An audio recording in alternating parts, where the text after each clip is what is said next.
Mexico continues to be one of the most dangerous countries in the world for our colleagues, fellow journalists. As our correspondent Clayton Kahn now reports, he gives us an update on the state of freedom of speech there in Mexico.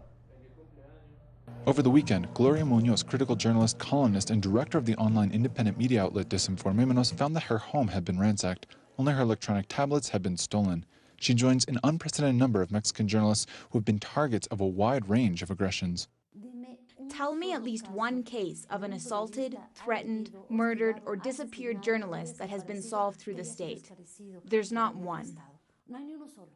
Desinformémonos, too, had been the target of a massive cyber attack last weekend, losing archives and suffering a series of server crashes.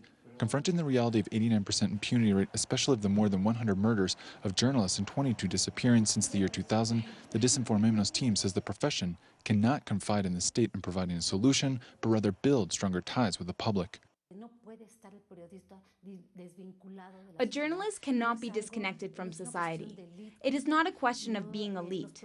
We journalists think that when something happens to us, it is something special.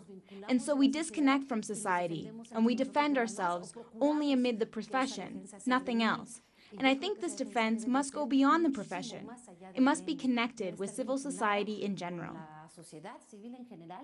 Meanwhile, according to another investigative journalist who's had to leave Mexico due to numerous threats on her life and family, the state of a free press in Mexico is in the crosshairs amid a generalized context of insecurity, organized crime, violence, and political corruption.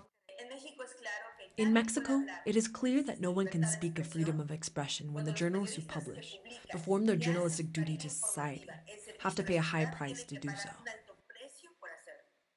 And echoing the sentiment of Munoz, human rights defenders argued that the lack of greater citizen participation in demanding and defending a free and critical press sets the stage for the erosion of democratic institutions. We are accepting being second-class citizens with a third-class right to access information.